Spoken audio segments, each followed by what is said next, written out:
Saya mulai dengan ini ya, sudah dengan konsep-konsep apa ini friendship yang ada di dalam dunia ini. Ini ngambil sedikit kulaan keywordsnya dari Stackhouse ya, tapi wah, ini dia bukan bicara tentang friendship sih sebetulnya. Stackhouse bicara tentang relation ya, kind of relation atau hubungan yang ada di dalam dunia ini.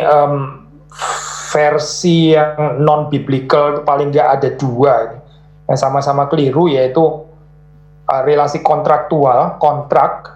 Satu lagi ada relasi hierarchical ya. Kadang-kadang dipakai istilah juga patriarkal.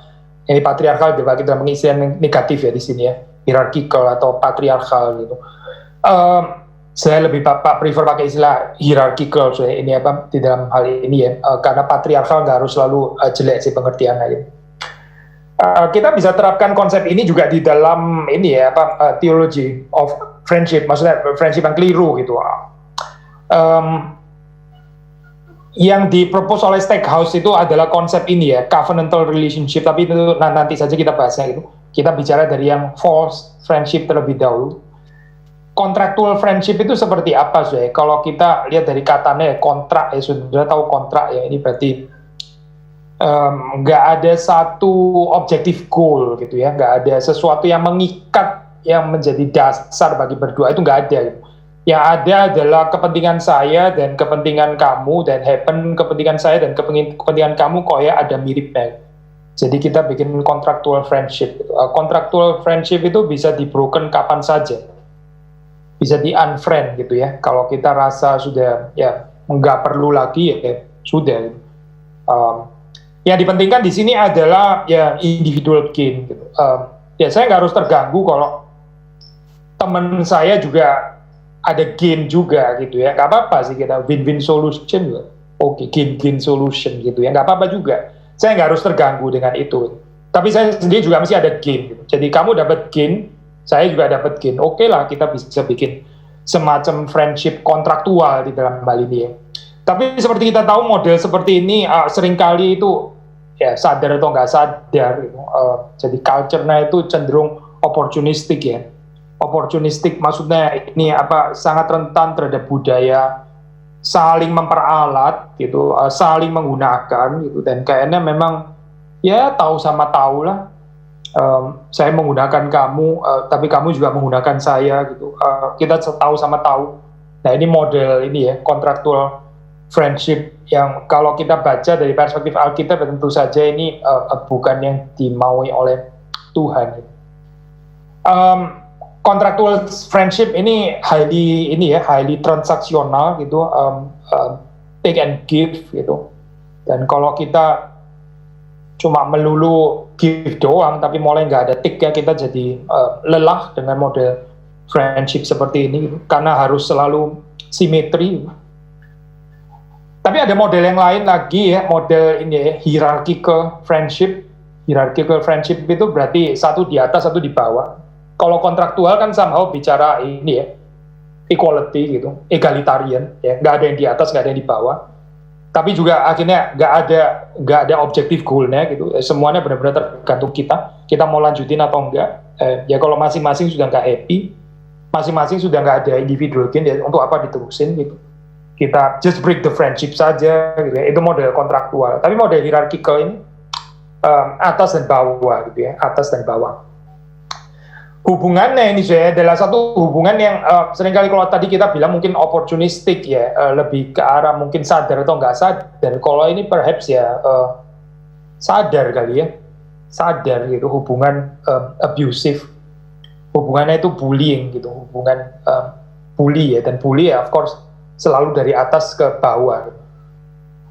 Saya nggak mau ini ya saya pengertian false friendship ini dimengerti hanya kesalahannya hanya terjadi pada yang atas kepada yang ke bawah. Karena kalau kita dengar istilah bullying gitu ya, bullying itu kan biasanya ya yang suci adalah yang dibully gitu ya, saleh adalah yang dibully. Yang bermasalah pasti adalah yang membuli dong, pasti kan saudara. Mana ada orang yang dibully, orang yang dibully kok jadi ikut salah gitu. Pasti yang membuli dong yang salah gitu. Tapi things are not that simple ya. Waktu kita bicara tentang hierarchical friendship ini ya, kita kalau masuk betul-betul menghayati model friendship yang seperti ini, bukan saja kita itu jadi jahat kalau kita hanya membuli gitu, tapi kita juga bisa jadi bermasalah kalau kita ini always paranoid, kita ini sedang dibully dan dibully dan dibully, padahal mungkin nggak ada yang bully sebenarnya gitu. Sudah nangkep ya poin ini ya. Misalnya teman kita minta tolong gitu ya, minta tolong, bisa nggak tolong ini? Langsung terus kita, nah ini saya dibully nih, pasti saya lagi dibully. Nah ini sakit jiwa ya kayak begini ya. Jadi nggak tentu yang salah itu selalu yang membuli, yang berasa dibully juga bisa bermasalah. Mungkin memang katakanlah kadang-kadang memang terjadi bullying seperti itu ya. Tapi kalau kita cenderung menghidupi narasi ini ya, narasi hierarchical friendship ya, itu menarik ya. Ada ini nih psikologi sih ya. Konon saya nggak belajar psikologi sih by the way, tapi ada satu tulisan ya itu bicara tentang menyelidiki psikologinya anak gitu. Katanya ya, menurut studi itu anak itu begitu masuk ke dalam satu komunitas ya, misalnya dia masuk ke dalam satu kelas-kelas yang baru. Nah di situ tuh dia langsung ngetes gitu ya. Dia kira-kira itu posisinya ada di mana. Maksudnya dia kalau sama yang ini kayaknya bakal kalah deh, ini lebih tinggi gitu, badannya juga lebih kuat. Nah tapi kalau yang sama model gemuk-gemuk ini ya, dan ya lucu-lucu gini kayaknya polos, nah ini kayaknya saya bisa deh bully dia gitu ya, saya kayaknya bisa deh ngerjain dia gitu. Tapi kalau sama yang ini, nah saya mesti hati-hati, ini kayaknya saya bakal dibully deh kalau yang sama ini. Bukan saya membully dia, tapi saya dibully. Jadi bagaimana? Ya terhadap yang atas saya mesti pinter-pinter lah, saya mesti taruh diri itu tepat gitu, jangan bermasalah sama yang ini. Tapi kalau untuk keasikan gitu ya, saya bisa bully yang bawah, yang anyway gak ada tempat ini ya, nowhere to go gitu. Jadi saya bisa jadikan dia itu pengikut saya ya. Tapi terhadap yang ini ya jangan main-main. Katanya saya di dalam dunia anak, begitu anak itu masuk ke dalam ini ya, satu komunitas, itu dia langsung ini ya, menata dengan tajam gitu. Saya kira-kira posisinya di mana gitu. Saya kira-kira itu di dalam ranking keberapa gitu, with regard to saya punya ini ya, kekuatan, power dan sebagainya, siapa yang saya perlu ajak berteman, siapa yang saya perlu takut, dan siapa yang saya bisa bully dengan gampangnya, dengan bebas dan sebagainya. Katanya ya, katanya.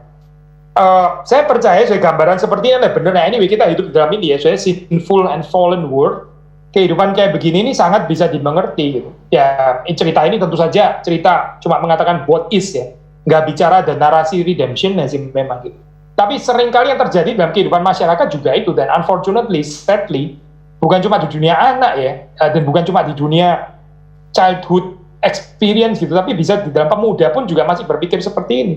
Bahkan waktu kita bekerja di kantor mungkin juga masih berpikir seperti ini. Maksudnya kita menghidupi narasi hierarchical friendship gitu ya, kita mesti tahu nih posisinya di mana. Kalau yang ini saya ngamuk-ngamuk nggak apa-apa gitu, dia nggak bisa bales gitu ya, atau dia mungkin selalu mengerti saya. Tapi kalau sama yang itu, waduh, jangan pernah emosi, bisa dipecat. Wah, saya bisa bermasalah kehidupan saya kalau saya bentur sama yang ini. Jadi saya mesti pintar-pintar sama ini, saya jangan bentur. Kalau bisa ya saya bisa memenangkan hatinya gitu. Tapi kalau saya bawa dan saya bentur 1000 kali juga nggak apa-apa gitu, karena ini adalah kategori hierarchical friendship. Ya, yang mana di atas saya, mana di bawah saya. Gitu. Sekali lagi ya, saya tadi saya mengatakan kita jangan berpikir naif bahwa yang salah itu selalu yang membuli gitu. Tapi juga kita bisa, kalau kita menghidupi narasi ini ya, narasi hierarchical ya, jangan-jangan kita juga masuk ke dalam paranoia, story yang nggak betul ini. Setiap kali kita rasa kita dibully gitu. Kalau kita nggak membuli ya berarti kita dibully gitu. Jadi nggak ada beautiful story di sini. Yang ada adalah perspektif fallen world ya, yang selalu dibaca selalu negatif. Gitu. Abusive, bullying ya, termasuk juga obsesif, posesif gitu ya. Relasi yang dibaca itu adalah relasi master slave di sini ya. Relasinya itu relasi master slave. Needless to say ya, ini sudah pasti bukan friendship lah. Soalnya kalau kita bicara friendship kan nggak ngomongin ini ya. Tapi saudara lihat untuk kesekian kalinya ya, saya sering kutip bagian ini di dalam Parable of the Talents itu, hamba yang ketiga itu kan dia melihatnya itu adalah master slave relation kan ya. Sampai akhirnya dia itu binasa. Dia itu menghidupi cerita ini saya, hierarchical friendship, ya master slave, dia itu slave yang diperbudak, yang dijahati, yang dibully oleh tuan yang kejam itu, menurut dia tapi gitu. Dia nggak melihat ini sebagai satu relasi yang katakanlah meskipun ada order, ada ordo ya, memang ini tuan yang mempercayakan saya adalah hamba, tapi kan bisa dibaca di dalam relasi cinta, relasi kepercayaan. Tapi dia gagal saya membaca cerita itu, narasinya dia adalah narasi master and slave. Wah, kita capek sekali ya, soalnya kalau menghidupi ya, narasi seperti ini gitu. Saya khawatir kita kalau nggak berhasil keluar daripada cerita ini ya, sih kita bisa hidup di dalam dualisme gitu. Misalnya saudara di gereja itu saudara berusaha untuk menikmati relasi atau friendship yang non hierarkical dan non kontraktual, tapi dalam kehidupan sehari-hari, misalnya waktu saudara kerja, saudara terus kemudian ya kalau tempat kerja sih nggak bisa lain lah, pasti saya harus pintar-pintar bagaimana bergerak di dalam hierarchical relation ini, hierarchical friendship. Nggak ada yang namanya true friend gitu ya, seperti seringkali dibilang gitu, apa ini, nggak ada sahabat yang kekal, itu nggak ada gitu. Tapi musuh yang kekal itu nggak ada. Lalu apa? Yang ada itu adalah self interest yang kekal gitu misalnya ya. Wah, itu bukan narasi Injil ya, sudah. Itu bukan story of the gospel, bukan. Itu story yang ada di dalam dunia yang melelahkan itu. Tapi bagaimana supaya kita keluar daripada model ini ya, hierarchical friendship ini atau relationship ya. Dan kita nggak tertarik kan supaya menjalani apa ya, kehidupan yang oke, kalau saya di company, di tempat pekerjaan ya harus jalannya kayak begini, nggak ada true friendship. Yang ada adalah self interest yang kekal itu tadi gitu misalnya ya. Lalu waktu kita di gereja, kita mendadak model kehidupan relasi atau friendship yang lain. Ini gereja jadi kayak candu seperti dibilang Karl Marx. Gereja itu jadi opium, tempat saudara melarikan diri ya daripada tekanan kontraktual friendship dan hierarchical friendship. Kalau gitu nggak ada penggaraman sama sekali. Saya bukan mengatakan ini ya, apa di dalam dunia itu kita bisa merubah dalam 1 jam ya, pasti tidak.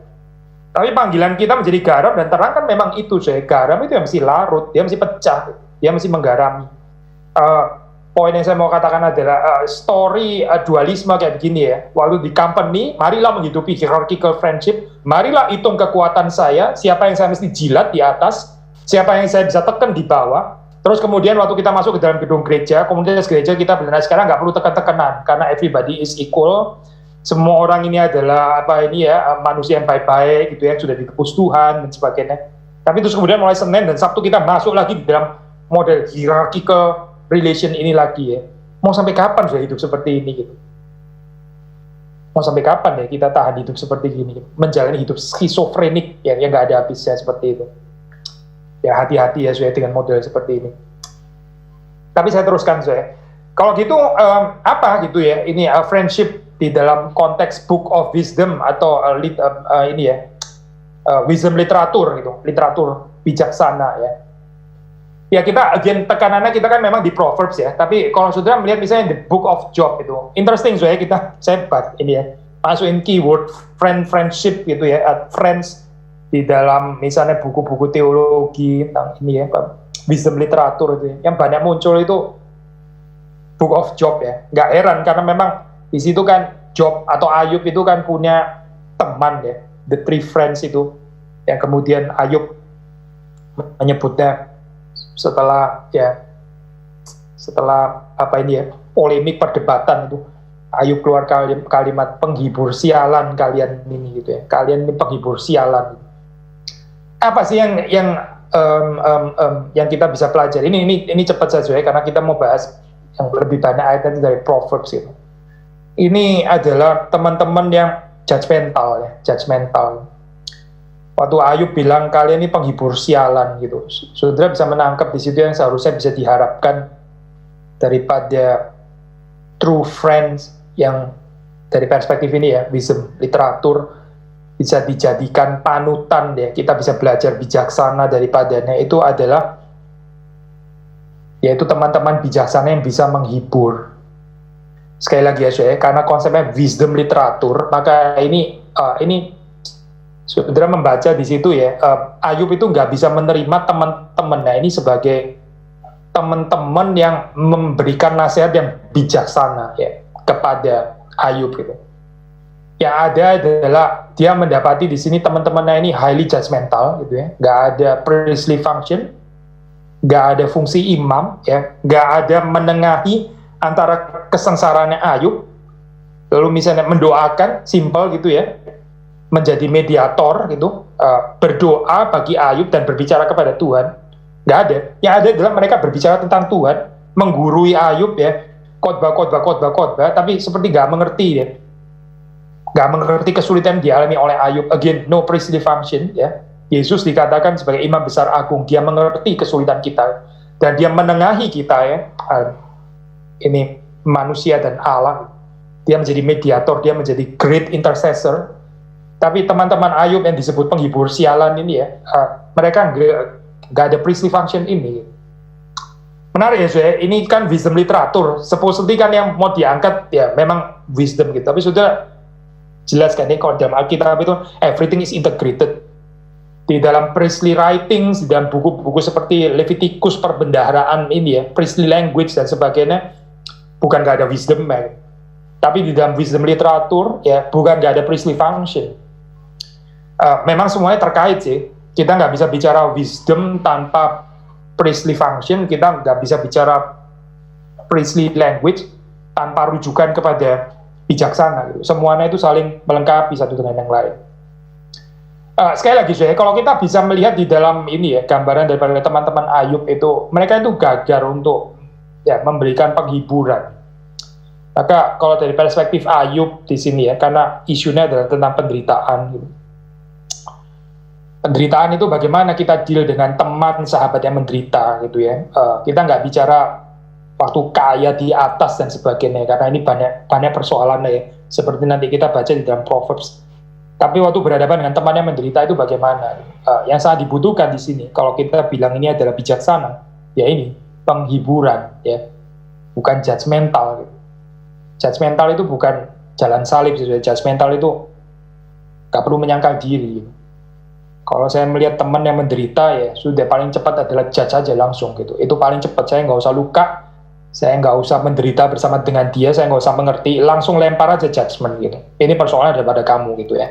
Jadi saya nggak ada luka apa-apa gitu, nggak perlu mengerti kesulitannya dia, wis langsung judge saja gitu ya dalam hal ini. No priestly function. Nah itu yang kita pelajari daripada ya konsep friendship yang negatif ya di dalam Book of Job. Nah, kalau kita membaca di dalam ini ya Proverbs, saya ini ada berapa ayat, saya mungkin ada sekitar 1, 2, 3, 4, 5, 6, 7, sekitar 7 ayat gitu ya, 7 ayat dari Proverbs. Kita baca Proverbs 12 ayat 26 ya, Proverbs 12 ayat 26. Mari kita baca ya. Atau bolehkah baca yang lain, siapa saja sudah bisa membacakan ini ya, supaya kita sedikit ada interaksi gitu, nggak cuma saya yang ngomong. Tolong bacain Amsal 12 ayat 26. Amsal 12 26. Siapa saja?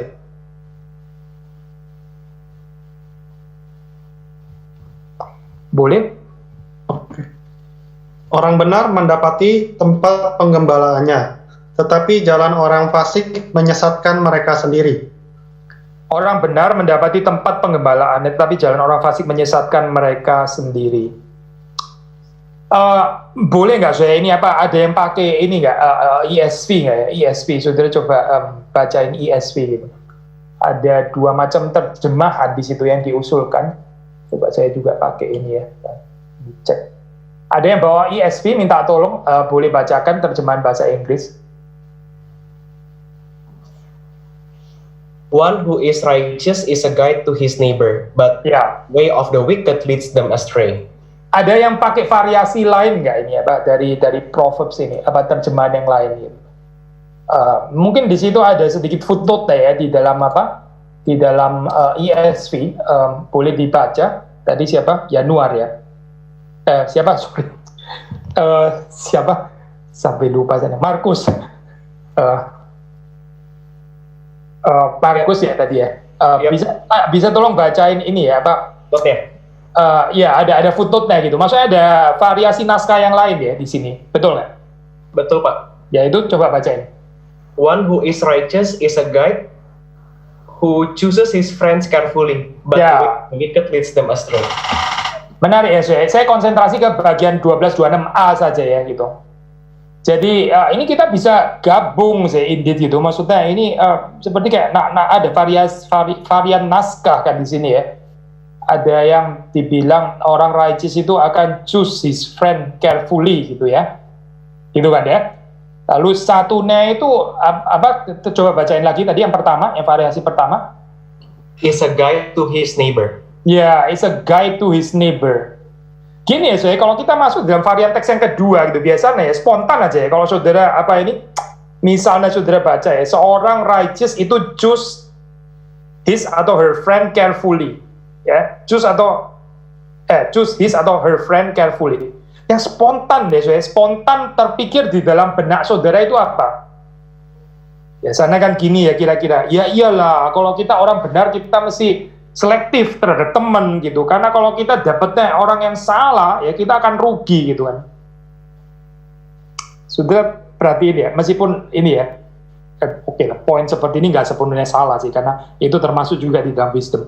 Tapi saudara perhatikan ya, cara pikir kayak gini kan masih tadi ya, model oportunistik tadi sebetulnya. Nah, maksudnya saya ngomong apa? Kita mesti pilih teman tuh yang benar gitu. Kalau misalnya kita menasihati anak kita atau menasihati siapa gitu ya, orang lebih muda daripada kita, lu kalau pilih teman mesti pilih yang benar gitu ya. Kalau pilih nggak benar lah, hidup lu yang susah gitu ya, kamu juga ikut hancur seperti dia juga hancur, akhirnya kamu juga hancur juga gitu. Ini menyelamatkan diri sendiri dong berarti. Saya sangat tertarik dengan mengerti ini varian naskah ini ya, dari varian naskah yang satunya gitu. Varian naskah yang satunya itu dikatakan adalah seseorang itu seharusnya menjadi guide yang baik ya bagi his neighbor. Saudara nangkep nggak poinnya? Jadi bukan memilih teman yang baik untuk dia sehingga dia nggak celaka gitu, tapi bagaimana dia menjadi teman yang baik bagi sesamanya. Ini aktif ini bukan pasif dia menerima teman baik, tapi bagaimana dia menjadi a good guide ya bagi his neighbor. Itu namanya dia adalah friend terhadap sesamanya. Jadi bukan apa yang saya terima ya dari yang sebut friend, tapi pertanyaannya ini mirip seperti kayak poin itu loh the Good Samaritan ya. Bukan siapakah sesamaku manusia, tapi pertanyaan itu apakah kita ini menjadi sesama bagi sesama manusia kita? Are you a good friend to your neighbor? Bukan siapa di antara your neighbor yang bisa menjadi good friend for you gitu. Bukan itu bukan gitu. Tapi apakah kamu bisa menjadi a good guide ya? To be a good guide to his neighbor. Nah itulah yang disebut dengan friend.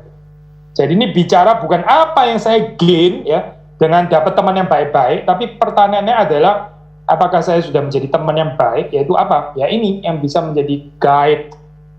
Guide ini penting ya karena kalau kita baca di dalam wisdom literatur yang bisa diharapkan daripada seorang teman yaitu to be a guidance, to be a guide yang bisa memberikan nasihat-nasihat bijaksana sehingga kita bisa menolong sahabat kita. Again, kalau mau dikaitkan dengan buku Ayub, sayang ya di dalam kitab Ayub ini teman-temannya Ayub gagal, mereka nggak bisa jadi guide, gitu. Mereka nggak bisa jadi guide to their neighbor, ya neighbornya itu Ayub di situ. Tapi yang ada dalam mereka menjadi judgmental atau ini unfortunate a comforter gitu, penghibur sialan, katanya Ayub. Saya ada sedikit baca-baca juga ini di dalam ini perdebatan atau bukan perdebatan landscape filosofi ya. Ada filosofer namanya ini maksudnya ini dua filosofer Cocking and Kenneth di dalam buku Friendship and the Self. Menarik ini dari perspektif filosofi ya.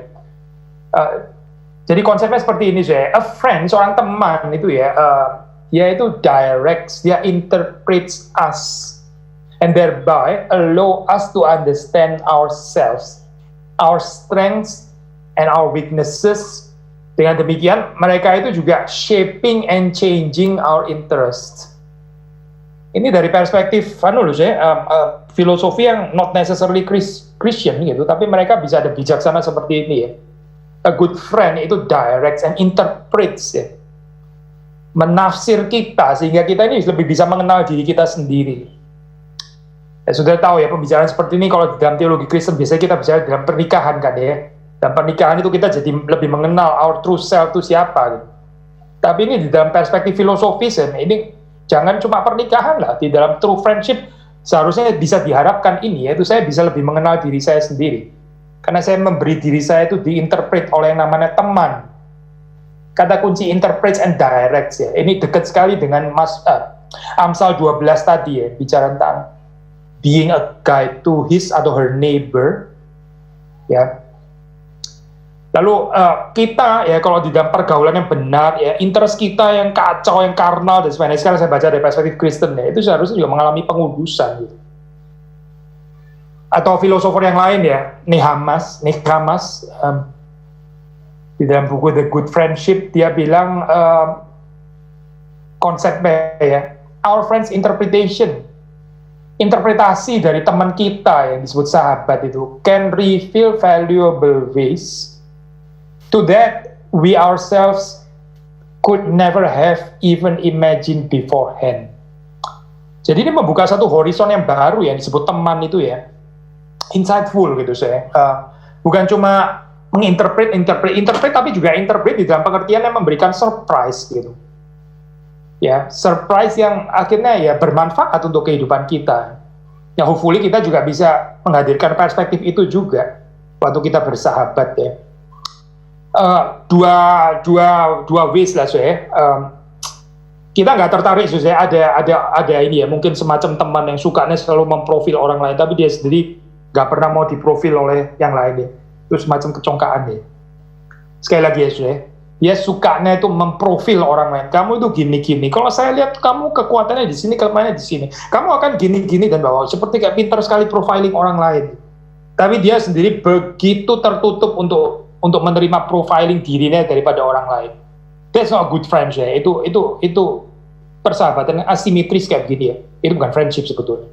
Dan itu dari perspektif filsafat yang katakanlah bahkan nggak harus Kristen pun ya, itu sudah nggak menarik ya menghidupi friendship seperti, apalagi kita bicara dari perspektif Alkitab gitu. Apalagi kalau kita pakai standarnya Alkitab. Prophets 14, 20 dan 21. The poor is disliked even by his neighbor, but the rich has many friends. Whoever despises his neighbor is a sinner, but blessed is he who is generous to the poor. Ya, ini menggambarkan what is ya. In our fallen world, again, orang miskin itu didespise, dibenci, dihindari. Tapi sahabat orang kaya itu banyak. Ini deskriptif ya, bukan memberitahukan apa yang benar loh, bukan. Maksudnya bukan what ought gitu ya, bukan seharusnya bagaimana, bukan. Tapi ini just simply menyatakan ya our fallen world itu kayak begini gitu. Orang miskin dibenci, sahabat orang kaya itu banyak. Tapi terus kemudian 21-nya ya, ini yang bicara bukan cuma deskriptif tapi bicara preskriptif. Siapa menghina sesamanya berbuat dosa, tetapi berbahagialah orang yang menaruh belas kasihan kepada orang yang menderita ya. Kalau di dalam bahasa Inggris kayaknya 20 dan 21 itu sama-sama pakai neighbor ya, benar ya. Yaitu ada kata neighbor and neighbor gitu ya. 20 itu sepertinya orang miskin tuh nggak ada neighbornya gitu ya, nggak ada sesamanya, nggak ada yang tertarik itu menjadi sesama bagi orang miskin. Ya mau jadi neighbor orang kaya itu banyak banget gitu ya. Terus kemudian 21 mengatakan, tapi siapa menghina ya neighbornya, dia berbuat dosa. Dan neighbor itu siapa? Ya, neighbor itu siapa ya? Jadilah neighbor terhadap orang yang menderita, itu baru kita bicara neighbor. Ya, neighbor itu jangan selektif ya. Neighbor itu adalah orang-orang kaya gitu ya. Selalu banyak neighbornya memang. Kalau kita cuma jadi neighbornya orang kaya, ya ini ya nggak seperti yang di dalam Alkitab gitu ya. Itu cuma menyatakan fallen world yang dinyatakan di dalam ayat ke-20 itu tadi. Yang lain 15:23. Ya ini ya poin-poin gitu, karena memang Proverbs sendiri kan juga ini kalimat-kalimat mutiara gitu ya. 15:23. Tolong yang lain boleh siapin 17:17. Seorang bersukacita karena jawaban yang diberikannya, dan alangkah baiknya perkataan yang tepat pada waktunya. Ya, saudara melihat di sini ya, good friend itu dia bicaranya itu tepat ya, kairosnya itu tepat. Nggak cukup hanya dengan berbicara itu benar ya, kalimatnya nggak salah gitu, tapi momennya salah ya, itu berarti it's not a good friend gitu ya. Good friend itu dia bicaranya itu timely, ada konteks sensitivity di dalam hal ini ya. Nah, seorang sahabat itu mengenal kita, dia mengerti kita, dan dia tahu kapan harus menegur kita, dia tahu kapan harus menghibur kita ya, kapan menegur, kapan membalut, kapan memeluk, kapan rebuke, itu seorang teman itu tahu gitu. Tapi ya seperti balik lagi ya, teman-temannya Ayub itu, whereas Ayub sebetulnya yang diperlukan adalah pengertian, penghiburan, dan encouragement, tapi mereka menghujami Ayub dengan judgment ya itu bukan a friend di dalam hal ini ya, tapi penghibur sialan itu tadi. Proverbs 17 yang lain boleh siapkan 18:24. 17 minta tolong. Seorang sahabat menaruh kasih setiap waktu dan menjadi seorang saudara dalam kesukaran. Ya. Menaruh kasih setiap waktu, ya, menaruh kasih setiap waktu. Ini klasik lah, so ya, faithful love, kasih setiap waktu, at all times. Bukan musiman gitu ya, bukan musiman. Tadi waktu kita bicara perkataan diberikan itu mesti according to the musim, ya betul. Kairos kan ada kaitannya dengan season ya, season, kairos, time, musim. Tapi waktu bicara tentang love, bicara tentang kasih itu nggak kenal musim, tapi segala waktu ya. Makanya dalam istilah Alkitab itu ada ini ya, apa itu atributnya Tuhan ya, His steadfast love, chesed. Itu agak susah saya terjemahan ini ya. Terjemahan Indonesia kan pakai istilah kasih setia ya. Tapi itu seperti kayak satu istilah yang cuma ada di dalam ini ya, vocabulary teologi Kristen gitu, Yudaisme dan Kristen di dalam hal ini ya. Kasih setia. Saudara nggak pernah ketemu ini di dalam pembicaraan sehari-hari ya. Steadfast love atau kasih setia itu apa? Tuhan itu kasihnya itu setia. Gitu. Ini kasih yang faithful, yang steadfast ya. Maksudnya bukan kasih yang musiman gitu, bukan kasih yang muncul kapan dia mau, lagi in the mood. Lalu kalau nggak in the mood ya sudah, berarti ini maaf hari ini nggak sedang ada kasih gitu misalnya ya. Tapi kita bicara tentang steadfast love itu adalah ya atributnya Tuhan. 18 ayat 24 yang lain bisa mempersiapkan 22 ayat 24 dan 25. Amsal 18 ayat 24. Ada teman yang mendatangkan kecelakaan, tetapi ada juga sahabat yang lebih karib daripada seorang saudara. A man of many companions may come to ruin, but there is a friend who sticks closer than a brother. Iya, agak sedikit ada beda ya di dalam terjemahan bahasa Indonesia. Saya mau kontrasin ini sih, ngikutin terjemahan bahasa Inggris itu many companions ya. Di sini bahasa Indonesia ini apa pakai varian teks yang lain ya. Kalau bahasa Indonesia ada teman yang mendatangkan kecelakaan. Tapi kalau di dalam terjemahan ESV itu pakainya adalah ada many companions gitu ya. Many companions, tapi ada yang namanya itu sahabat karib ya, sahabat yang bahkan lebih karib daripada seorang saudara. Ya kita kalau menurut ini ya bijaksana daripada ayat ini gitu. Kadang kita nggak sadar kita bisa menikmati ada banyak companions gitu ya. Again tadi dikatakan bisa the rich itu banyak temennya gitu, banyak many companions gitu ya. Tapi perhaps bukan true friend. Nah ini kita mesti apa itu ya, hati-hati gitu. Saya bukan mengajak saudara GR merasa diri kaya gitu atau apa ya. Tapi sebetulnya orang kaya itu ada kasihannya sudah, karena mereka perlu bijaksana dari Tuhan untuk betul-betul bisa menguji yang mana yang sahabat sesungguhnya, yang mana cuma many companions itu tadi, yang kelihatannya selalu banyak, tapi nggak sincere. Mereka nggak betul-betul berteman dengan dia, tapi mereka mau mendapatkan keuntungan gitu ya. Maka di dalam hal ini ya, kita mesti berhati-hati. Kita nggak boleh cepat seneng kalau kita cuma ada many companions ya. Many companions itu one thing gitu. Tapi siapa yang sebetulnya true friend ya, itu 18 ayat 24. Lalu tolong yang lain lagi bisa membaca 22 ayat 24 dan 25. Lalu yang lain mempersiapkan 27 ayat 56, yang lain lagi ayat 9 sampai 10, yang lain lagi ayat 17 ya. 22, 24 dan 25 Proverbs. Jangan berteman dengan orang yang lekas gusar, jangan bergaul dengan seorang pemarah, supaya engkau jangan menjadi biasa dengan tingkah lakunya dan memasang jerat bagi dirimu sendiri. Ya. Ini khusus ya, saya khusus satu warning gitu untuk tidak bersahabat, berteman dengan orang yang ini ya, pemarah. Gitu. Orang yang bijaksana itu gak bergaul dengan orang yang pemarah ya di dalam hal ini.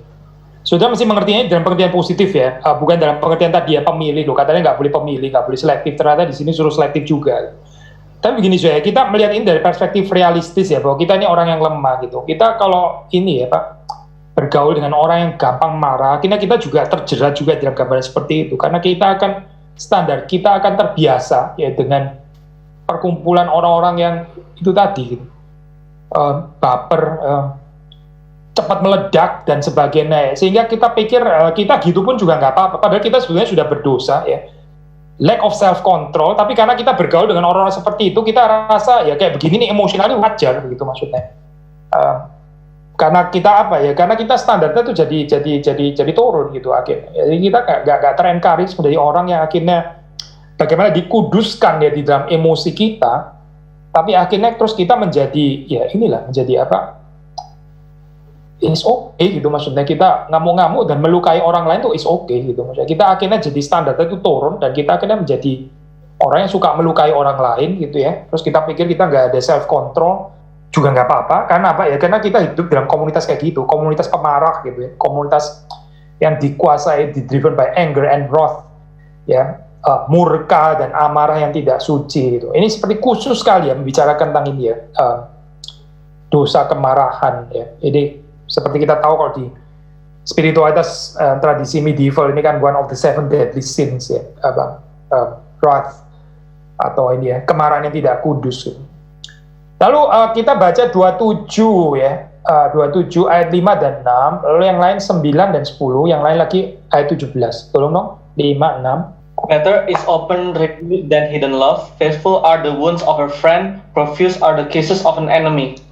Ya ini self-explaining lah sebenarnya. Ini ada ya true friend itu tadi seperti kita ini ya bilang ya, ada waktu untuk rebuke ya, rebuke itu true friend gitu.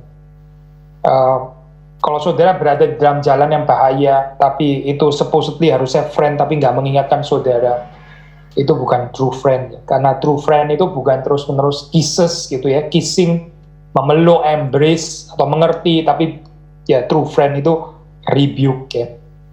Kadang-kadang saudara kita ini, ya ini bagian dari penyangkalan diri ya. Waktu kita rebuke itu bukan karena kita nggak sabar ya, tapi betul demi dia gitu. Dan biasanya sering kali kayak begini nih kita terus salah mengerti ya. Ya saudara pernah nggak mengalami seperti ini ya? Saudara kalau pikir-pikir lagi mendingan saya diem aja. Kalau diem seperti kayak friendship kita itu ya bisa tetap jalan baik. Tapi gara-gara kita rebuke ya, seperti kayak cari masalah gitu. Setelah di rebuke kita jadi dicotakin gitu ya. Jadi sensitif, dia nggak mau lagi ngomong dengan kita dan sebagainya. Ini ada resiko memang. Nah, still, kalau kita ini good friend, kita punya courage to rebuke again, bukan karena kita ya, tapi demi dia. Ada pencobaan saya di dalam ini ya, friendship itu waktu kita tuh play safe gitu, play safe. Giliran rebuke kita nggak mau ngomong, kita suruh orang lain yang ngomong, sudah lu aja yang ngomong gitu. Kenapa? Karena kita ini good friend. Saya nggak enak kalau tegur dia. Nanti dia jadi nggak senang sama saya gitu ya.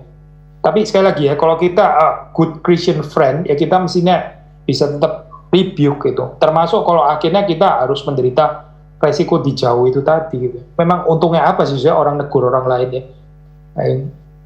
Seringkali waktu kita rebuke itu kita ya memang nggak untung apa-apa sih. Ya ada dalam hal dibenci, nggak disenengin dan sebagainya. Tapi good friend itu bukan cuma ini ya, merangkul, mencium ya, bilangnya bye-bye gitu. Tapi juga ada waktu di mana dia rebuke. 9 dan 10. Oil and perfume make the heart glad, and the sweetness of a friend comes from his earnest counsel. Do not forsake your friend and your father's friend, and do not go to your brother's house in the day of your calamity. Better is a neighbor who is near than a brother who is far away.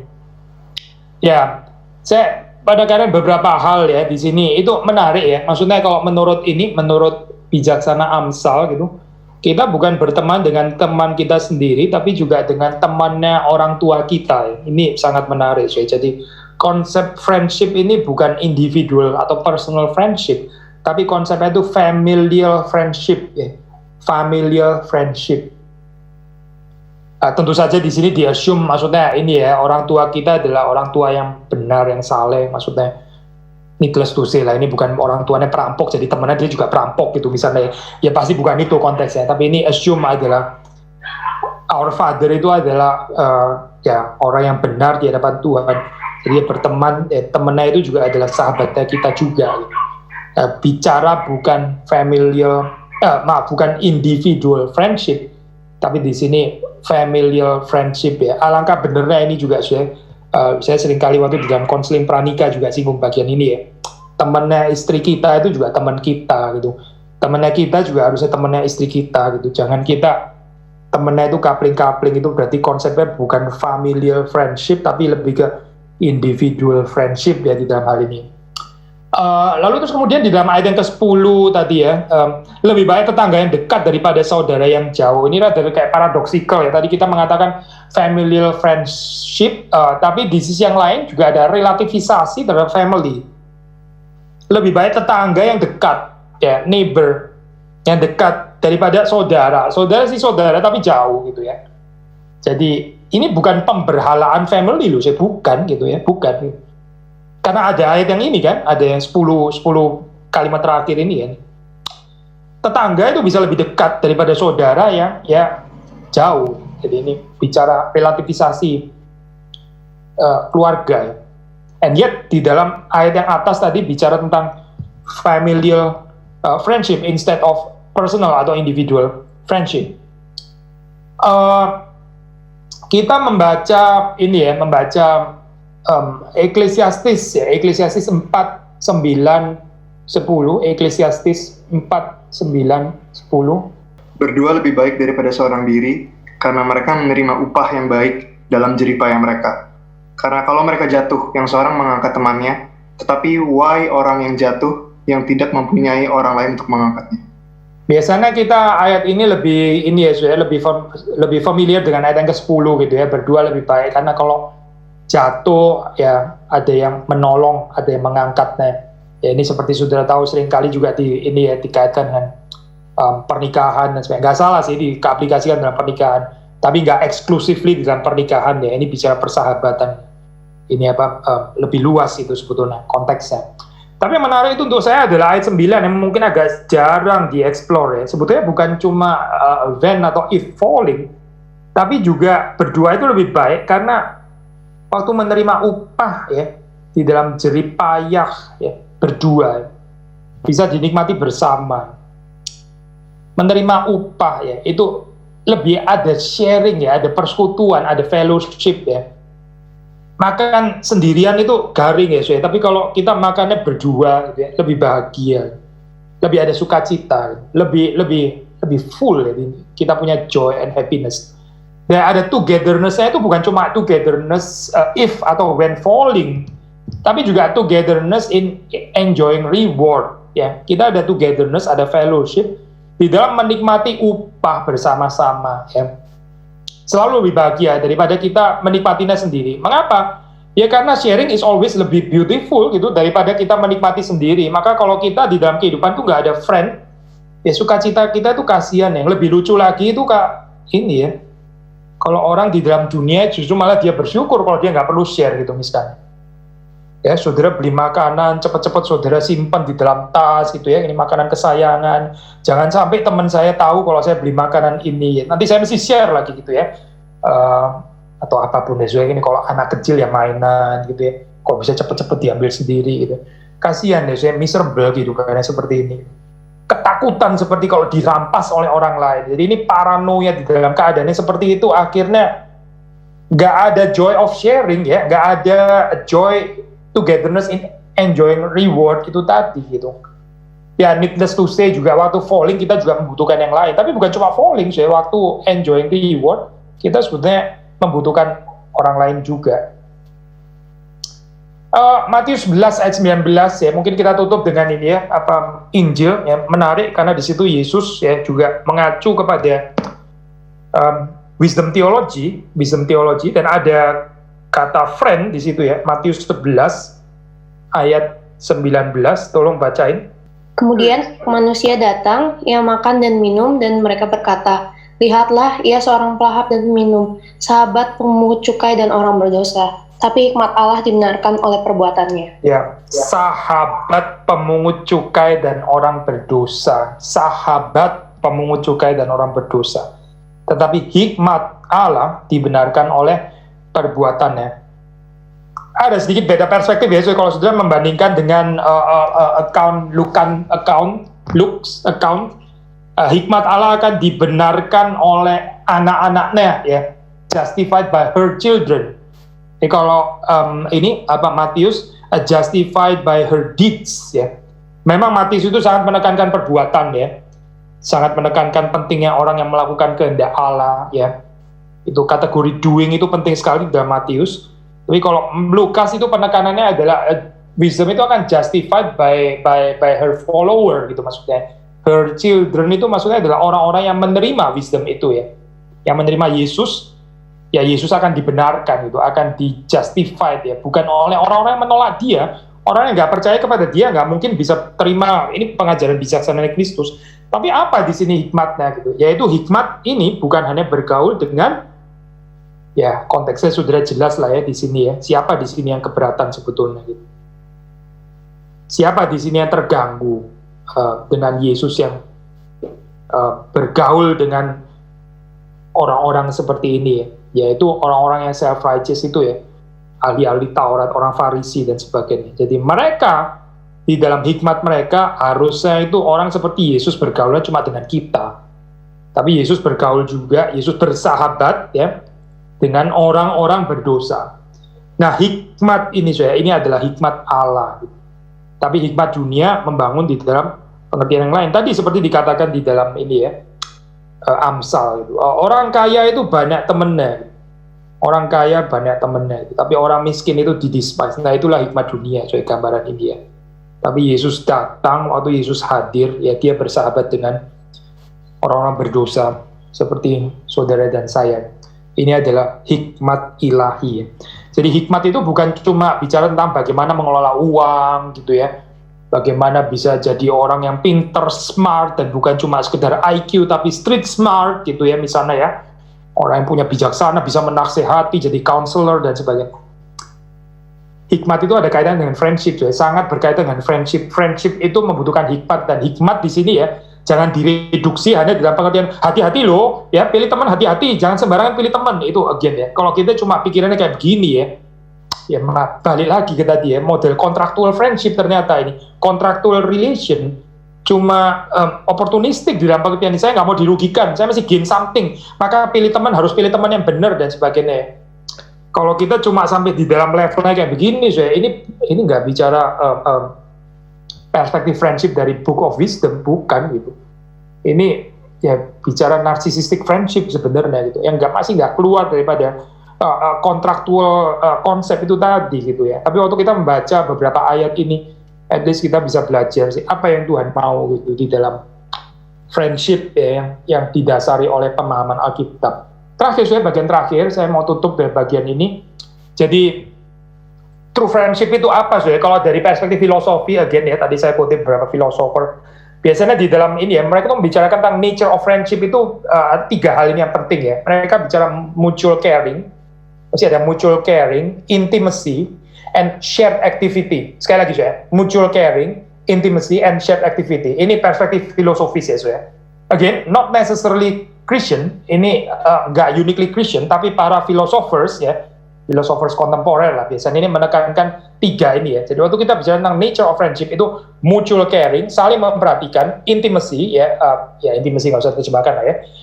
Lalu kemudian ya aktivitas yang bisa saling berbagi.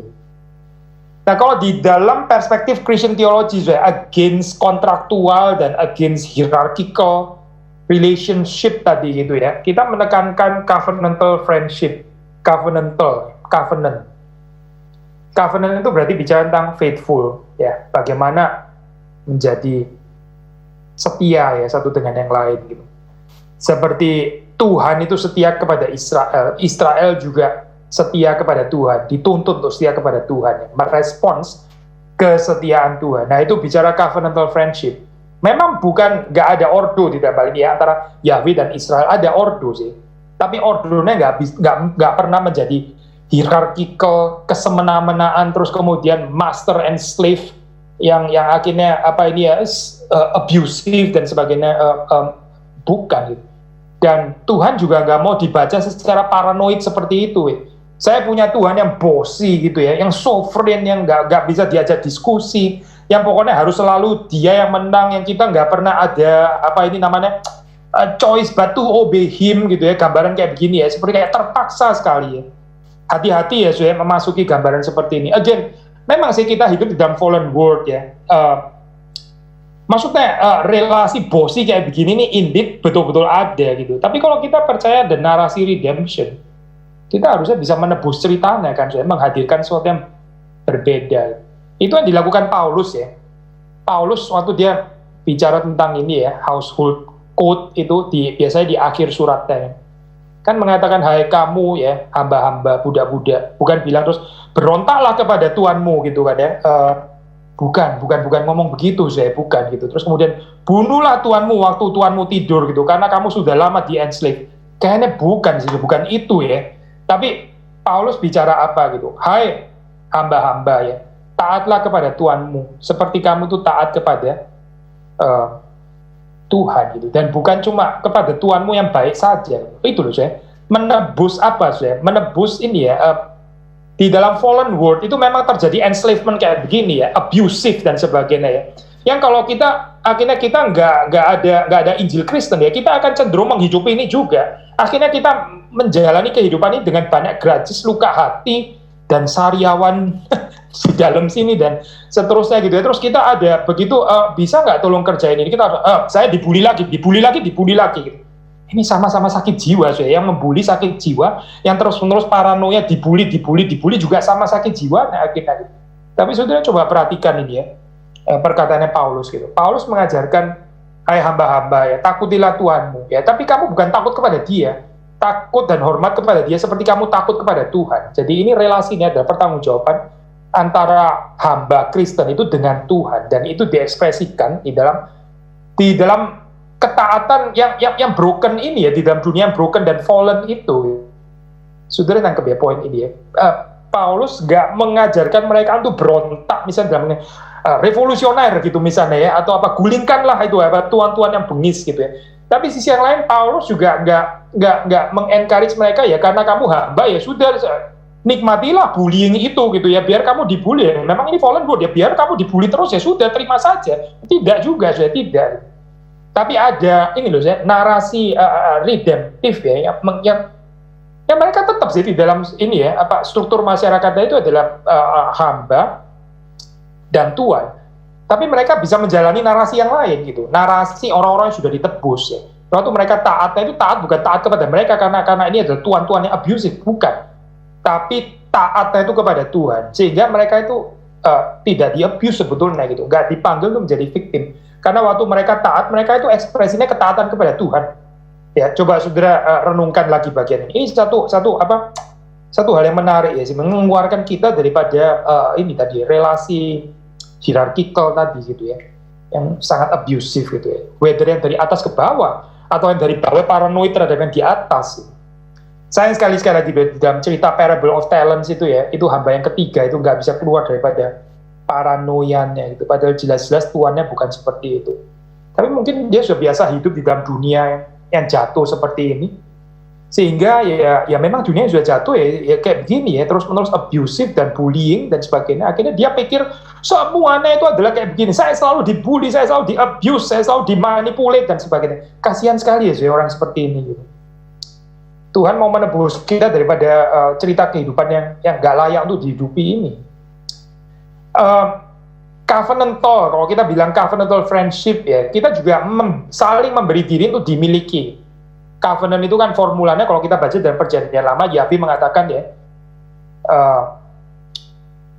akulah Tuhan Allahmu ya, lalu terus kemudian engkaulah umatku. Nah bahasa ini ya, Yahweh memberi dirinya itu untuk dimiliki oleh Israel ya. Ini adalah Tuhannya ya, Allahnya Israel ya. Tapi Israel juga adalah umatnya Yahweh, saling memiliki ya. Ini adalah friendship yang belong to each other ya, saling memberi diri, dimiliki dan juga saling memiliki, giving each other to be enjoyed. Dua-duanya ya, saling memiliki dan saling dimiliki ya. Jadi kita dimiliki dan memiliki dan dimiliki. Nah itu yang kita baca di dalam covenantal friendship. Bukan cuma memiliki, so, ya. Kalau cuma memiliki itu tadi, ini hierarkical itu tadi ya, hierarkical itu yang di atas memiliki yang di bawah. Yang di bawah nggak mungkin memiliki yang di atas, yang di bawah cuma dimiliki oleh yang di atas. Ini bukan covenantal friendship, so, ya. Bukan. Itu hierarchical friendship, yang bukan friendship ya, kita tahu. itu false friendship di dalam hal ini. Makanya cenderung obsesif dan posesif itu tadi. Nah, saudara kalau merenungkan ini ya, misalnya selagi saudara pacaran atau saudara di dalam pernikahan, kita bisa tanya ya, hubungan kita ini covenantal atau hierarchical gitu ya. Ya, obsesif posesif. By the way, ya, obsesif posesif itu zaman sekarang nggak harus selalu dari laki kepada perempuan, ya, itu zaman dulu kali ya, 500 tahun lalu gitu. Sekarang yang posesif, yang obsesif bisa yang perempuan gitu. Yang perempuan yang memiliki dan ya tapi nggak mau pernah dimiliki gitu. Yang bosi yang perempuan gitu. Sampai yang laki takut kepada yang perempuan gitu. Atau mungkin ya cerita klasik ya, yang laki yang semena-mena, yang perempuan yang diinjak-injak. Tapi ini nggak akan terjadi kalau kita menghayati covenantal friendship. Dan again, bukan cuma di dalam ini ya, di dalam konteks pacaran atau apa pernikahan, tapi lebih luas gitu, lebih luas. Nah di situ waktu kita menjalani ini, kita imaging ya the triune God. Kita ini imaging, kita ini apa ya, imaging apa ya, menggambarkan gitu ya, menggambarkan, merefleksikan ya kehidupan Tritunggal. Kita juga membicarakan union with Christ di sini ya. Kita membicarakan tentang persekutuan dengan Kristus ya. Karena covenant itu bukan tanpa Kristus. Kalau kita mau bicara tadi misalnya ya, ada mutual caring, intimacy, and shared activity ya. Maksudnya menjawab tuntutan filosofis ya, aspirasi filosofikal. Ada intimacy, ya kita ada intimacy. Intimacy ini kan union with Christ ya, bukan tanpa Kristus. Ini kan sebetulnya friendship yang di made possible in Christ ya, by Christ, through Christ ya. Jadi union with Christ ini memberikan intimacy itu tadi. Tadi loh, seperti budak yang diminta untuk taat kepada Tuhannya, seperti taat kepada Allah Bapa di sorga. Ini kan ada intimacy ya.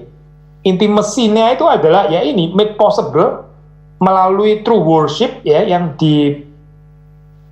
dinaikkan kepada Allah sebagai Bapa itu di dalam Kristus ya, sehingga ada certain intimacy. Perhaps mungkin masih asimetris dari sisi Tuhan yang kejam itu tadi, mungkin nggak menyediakan intimacy untuk budaknya, tapi boleh dari sisi kita ya, ya kita menghadirkan intimacy ini. Lalu waktu kita bicara shared activity ya, again aspirasi filosofikal, apa yang kita bisa pikirkan gitu ya. Kalau kita melihat di dalam kehidupan Yesus Kristus ya, dia itu shared activity-nya itu apa ya? Yaitu dia senantiasa mengerjakan apa yang menjadi karya atau pekerjaan Bapanya. Doing the work of the Father. Ini ada shared activity ya, shared activity. Kita bersyukur saya kalau sebagai komunitas orang percaya ya, itu friendship kita itu juga ada aspek ini loh ya, shared activity. Memang activity itu bukan segala-galanya sih ya, tapi ini penting saya. Kita ini seperti saudara bisa melihat ya, dan orang yang gini ya saya nggak mau disalah mengerti, saya nggak mau mereduksi friendship itu apalagi kematangan rohani hanya dengan orang terlibat di dalam banyak activity ya. Ini ada bahayanya juga sih bicara seperti itu. Tapi gini kita bahas dalam pengertian positif ya. Saudara melihat di dalam kehidupan bergereja ya, orang-orang yang aktif akhirnya langsung atau nggak langsung ya akan memiliki persekutuan gitu kan dengan orang-orang aktif yang lain. Tapi orang yang nggak aktif ya, nggak aktif melayani dan sebagainya, akhirnya juga nggak ada shared activity gitu. Seperti kayak malah jadi tersendiri gitu, karena nggak ada shared activity ini gitu. Saudara mengerti ya, kita tafsir ini dalam pengertian yang positif ya. Saya nggak mau, kita bisa bicara perspektif negatif juga gitu. Maksudnya negatif dalam pengertian gini, aktif sih aktif, tapi kehidupan seperti setan gitu misalnya ya. Nggak mirip Yesus, tapi aktif banget, aktif di pelayanan ini itu gitu ya. Tapi utang nggak bayar gitu misalnya, ya oke lah, kita bisa juga bicara perspektif gitu. Tapi kita bicara perspektif yang positif di dalam ini, shared activity. Waktu kita terlibat di dalam pekerjaan Tuhan ya, bukan cuma sekedar aktivitas gerejawi ya, tapi pekerjaan Tuhan. Lalu berjumpa dengan yang lain juga yang melayani, terlibat dalam pekerjaan Tuhan. Pasti ada friendship sudah di situ. Tapi orang yang nggak mau terlibat di dalam pelayanan ya susah untuk mendapatkan shared activity ini, susah. Jadi aspek ini ya saya, mutual caring, intimacy, dan shared activity ini bagaimana kita menjawabnya, bagaimana kita memberikan isi ya, isi yang biblical gitu, yang dituntut atau yang menjadi aspirasi daripada filsafat ya waktu mereka bicara tentang nature of true friendship. Kita punya jawaban di dalam Alkitab. Kalau kita menggali Alkitab kita masing-masing ini bisa dijawab, bahkan lebih daripada itu. Di sini ada yang tanya, bagaimana penjelasan pergaulan buruk merusak kebiasaan baik dikaitkan sebagai pembimbing teman? Apa batasan teman tersebut buruk sehingga dijauhi, dan teman yang perlu dibimbing, tapi juga dikaitkan jangan sampai kita jangan merasa diri kuat? Ya bagus ya pertanyaannya gitu. Jadi kita memang masih peka dengan ini ya, kita peka dengan namanya sudah takaran kita sendiri. Tapi saya mau mengingatkan saudara ya, saudara membimbing pun itu ya, gini sudah penting ya untuk berpikir komunal gitu dan bukan berpikir individual. Waktu saudara membimbing itu saudara membimbingnya juga communally. Maksudnya saudara membutuhkan orang-orang yang lainnya juga support saudara gitu. Hati-hati dengan membimbing seperti kayak saudara di atas sendirian, saudara nggak ada teman siapa-siapa, lalu saudara mesti membimbing ini ya satu pakai istilah ini ya, corrupted community gitu misalnya. Lalu saudara merasa satu orang yang satu-satunya yang mengerti kehendak Tuhan, cinta Tuhan, dan sebenarnya nanti depresi kayak Elia akhirnya gitu ya. Saya satu-satunya orang yang semua mereka meninggalkan engkau dan menyembah kepada Baal. Ternyata Tuhan jawab, enggak kok ada 7.000. 7.000 loh, saya bukan 17, 7.000 gitu. Kok bisa ya Elia nggak tahu gitu. Nah ini saya gambaran seperti ini ya, memelihara kita daripada sikap merasa saudara yang bertanggung jawab, over responsible, sampai saudara merasa saudara yang berjuang sendiri ya, yang lain nggak ada yang mengerti saudara, ini bisa berat sekali gitu. Tapi kalau saudara membimbingnya juga secara komunal, dan kan kita bagi-bagi juga ya tugasnya gitu. Nah ini bisa lebih ringan ya, bisa ditanggung bersama-sama. Lalu saudara juga melihat takaran saudara sendiri. Pada dasarnya kita nggak mungkin melampaui takaran kita kan. Maksudnya kita nggak mungkin mencobai diri kita sendiri dengan satu corruption yang melampaui kita sampai kita nggak bisa melayani sebetulnya. Ini sudah terlalu berat untuk saya gitu. Jadi di situ perlu juga ini self knowledge ya, tadi gitu ya, peran komunal bersama-sama dan sebagainya. Saya percaya kalau ini semua beres ya kita bisa tetap melakukan pembimbingan itu. Kita agree pasti ya, saudara juga pasti agree gitu. Kita nggak mau masuk kepada spirit yang eksklusif gitu. Kita pokoknya selalu nggak mau dengan orang yang bermasalah gitu ya. Oh, ini bukan takaran saya, bukan takaran saya, bukan takaran saya. Ya kita cuma maunya dengan orang-orang yang baik, yaitu berarti kita yang jadi beban dalam kehidupan mereka ya. Tapi kalau kita bertumbuh dewasa ya, makin bertumbuh di dalam Kristus, pasti Tuhan mempercayakan orang-orang yang jadi beban di dalam kehidupan kita kan ya. Cuma again, kita nggak berjuang sendiri gitu. Ada teman-teman yang lain ya. Ada Pak Heru gitu. ada saudara-saudara yang lain dan sebagainya. Saya pikir ini sesuatu yang kita bisa kumpulkan bersama. Lalu ada nomor 2 itu bagaimana seharusnya memberi nasihat kepada teman kita tanpa menjadi judgmental atau munafik. Karena sekalipun kita tahu kelemahan teman kita, kita sendiri juga memiliki kelemahan di dalam aspek lain atau bahkan kelemahan yang sama. Ya ini saya baru bahas kemarin itu di ini pertemuan mahasiswa STTRI, saya bahas tentang ini ya, vulnerable community. Bagaimana menghidupi vulnerable community. Saya terinspirasi dari ini satu tulisan, ini tulisan agak lama sih ya.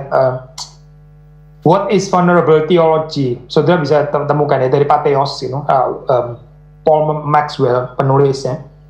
Artikel sudah 5 tahun ya, jadi nggak baru-baru banget gitu, sudah agak lama sih. Tapi very insightful ya, saudara bisa baca ya itu artikel yang bagus. Saya terinspire dari itu. What is vulnerable theology? Terus kita coba aplikasikan ya, bagaimana menghidupi vulnerable community, community yang genuine atau yang saudara pakai di sini, yang nggak munafik gitu, yang nggak sok kuat dan sebagainya. Ya salah satunya itu sih, waktu kita menasehati bukan sebagai orang yang nggak bergumul, tapi kita sendiri juga menghadirkan kerentanan kita. Gitu. Waktu kita menasehati, orang itu juga bisa melihat bahwa saya sendiri juga sedang bergumul gitu. Saya bukan the perfect yang berbicara kepada the corrupted gitu misalnya, bukan gitu. Tapi ini saya bicara sebagai pendosa yang juga masih sedang belajar gitu kepada pendosa yang lain gitu. One sinner yang sharing kepada sinner yang lain. Sehingga ini ya, kita nggak menciptakan satu komunitas yang akhirnya pura-pura kuat atau setiap kali selalu harus tampilnya kuat, berkemenangan, victorious dan sebagainya. Ada bahaya nih, ini jargon-jargon seperti itu gitu. Kalau kita akhirnya terus dibawa kepada ini ya, gambaran ya seperti saudara katakan, akhirnya kemunafikan gitu. Orang itu jadi nggak comfortable masuk di dalam komunitas itu, karena mereka itu kalau jujur ya, justru ya, yang sedih itu adalah orang yang jujur yang akan mental gitu. Tapi kalau orang itu munafik ya akan masuk gitu. Nah inilah ironisnya gitu kan ya. Kalau kita adalah komunitas yang terus menyatakan kekuatan gitu ya, nggak gagal, terus berhasil ya, kuat dan sebagainya gitu. Akhirnya orang-orang yang masuk ya bisa masuk ya orang yang juga sama pura-pura kuat juga. Akhirnya ketemu dengan kita yang juga pura-pura kuat. Itu bukan vulnerable community ya, itu namanya powerful community ya. Tapi powerfulnya dalam pengertian powerful yang keliru gitu, false power, pretended strength and pretended power. Nah kalau saudara membaca di dalam tulisan Paulus misalnya, dia mengatakan justru di dalam kelemahanku lah kuasa Tuhan itu nyata. Kekuatan kita itu adalah kuasa Tuhan. Kita ini cuma bejana. Gitu. Jadi jangan berpura-pura seperti bejana yang kuat. Gitu. Karena yang kuat itu adalah treasure ya. Ini adalah harta yang ada di dalam bejana itu, yang menarik, yang indah, yang kuat, yang mulia, yang valuable itu yang ada di dalamnya. Tapi kita ini cuma bejana yang fragile and vulnerable. Tapi waktu kita mencoba untuk menghias diri kita jadi bejana yang menarik, impresif dan sebagainya, ya konten itu akhirnya di dalamnya treasure-nya nggak jadi treasure lagi, jadi bejana nih jadi treasure gitu ya di dalam hal ini. Sayang sekali sebenarnya kalau kita menghidupi ini ya, model komunitas yang kayak begini, ini komunitas yang dibuang Tuhan sebetulnya. Karena nggak ada tempat untuk Tuhan bekerja, karena Tuhan itu suka bekerja di dalam kelemahan kita, ya, di dalam dan melalui kelemahan kita. Coba baca lagi tulisannya Paulus. Nah, ini satu progres terus-menerus ya yang Tuhan bekerjakan di dalam kehidupan kita. Apakah ada pertanyaan lagi? Mungkin kalau gitu nomor 4 dulu aja ke Billy, karena berkenaan dengan fellowship tadi ya. Yeah. Apakah aktif bersama dalam pelayanan bisa ada persekutuan jika tidak ada keterbukaan dan kejujuran? Apa perbedaan antara friendship, pertemanan, dan fellowship, persekutuan? Ya saya jawab yang gampang dulu ya. Kita nggak terlalu inilah mengkontraskan friendship itu bukan fellowship bukan friendship. Ya katakanlah kita pakai secara untuk konteks hari ini ya khususnya gitu. Ya rada sinonimus gitu lah ya. Fellowship di dalam friendship ya pasti ada fellowship ya gitu ya. Fellowship ya kita bicara friendship juga dan sebagainya. Tapi mungkin pertanyaan pertama ya yang 4A gitu. Apakah aktif bersama dalam pelayanan bisa ada persekutuan jika tidak ada keterbukaan dan kejujuran? Itu tadi, makanya balik lagi gitu ya.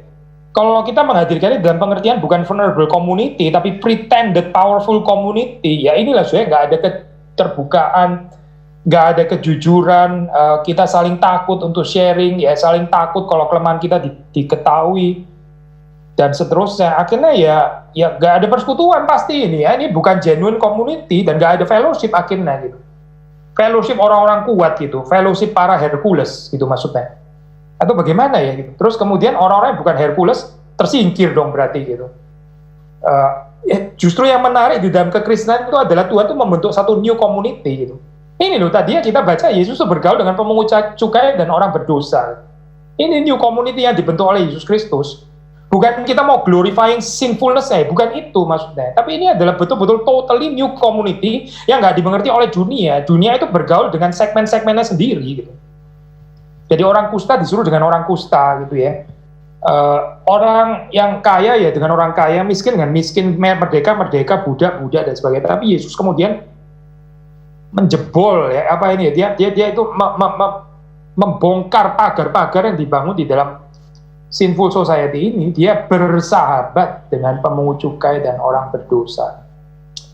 Yesus menerima mereka ya. Dan karena itu kita baca sederhana cerita itu ya, Sakius ya mendapatkan penerimaan daripada Yesus Kristus kan.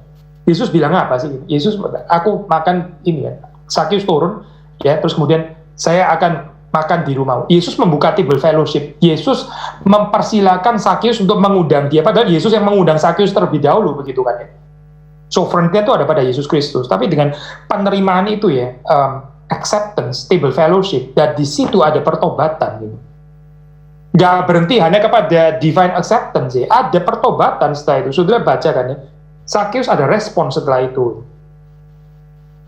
Tetapi kita mengharapkan pertobatan tapi acceptance nggak pernah ada gitu ya.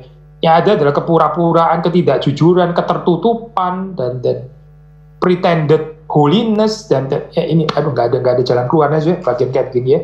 Ini jadi komunitas yang sama sekali nggak menarik gitu. Karena apa? Ya karena sama lagi seperti di dalam dunia gitu. Sama seperti di dunia. Ya, bersyukur di PA Pemuda Kelapa Gading bukan dipimpin oleh Hercules, tapi oleh heroin yang vulnerable ya Pak. Lalu nomor 3, apa beda menghakimi dan menegur? Karena seringnya menegur diterimanya di resepsi sebagai menghakimi orang yang ditegur. Ya memang dua belah pihak harus beres di dalam hal ini ya.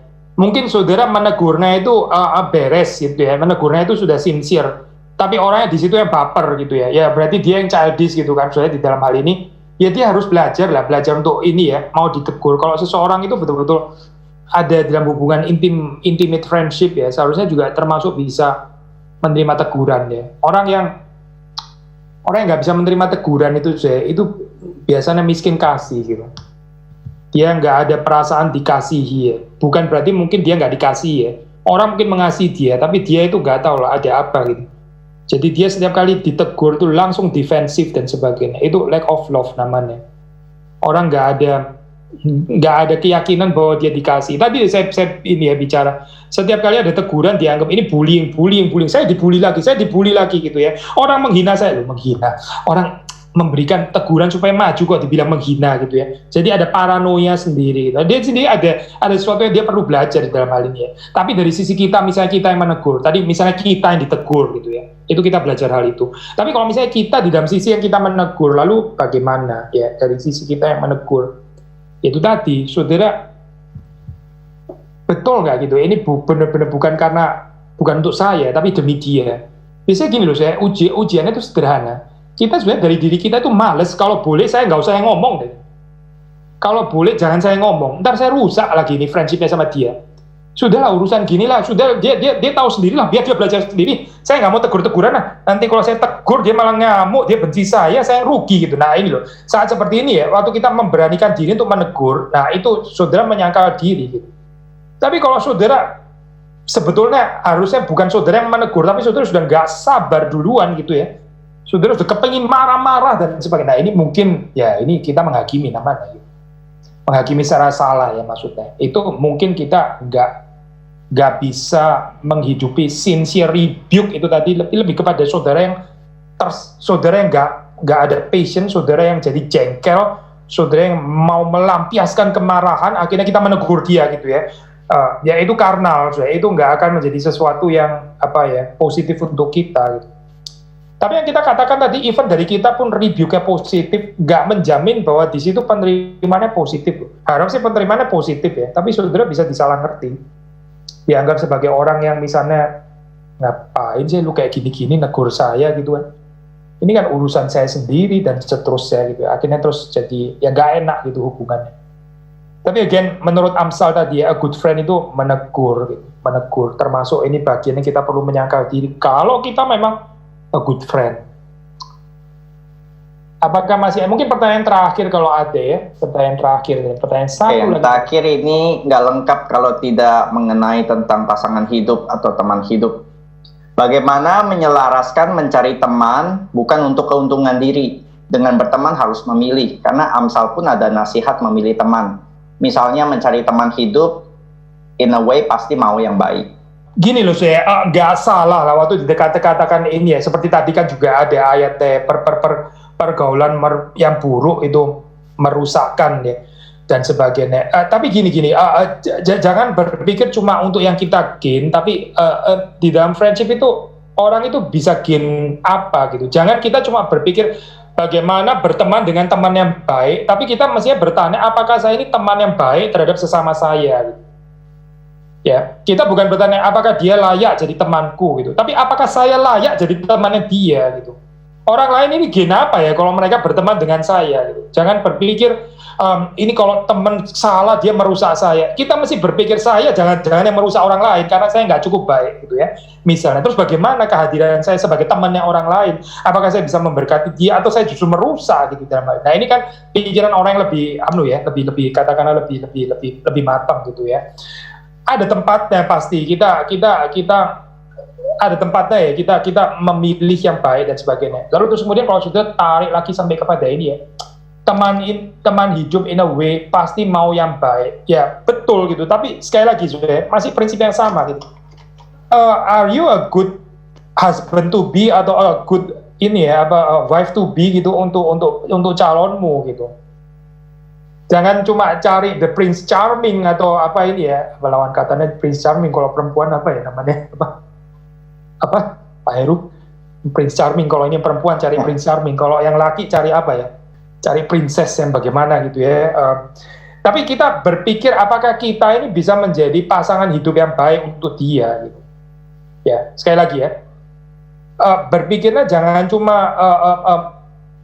apa yang baik yang saya bisa dapatkan gitu ya sehingga melengkapi saya, tapi kita juga bisa tanya seperti parable of the good Samaritan, am I a good neighbor to my neighbor?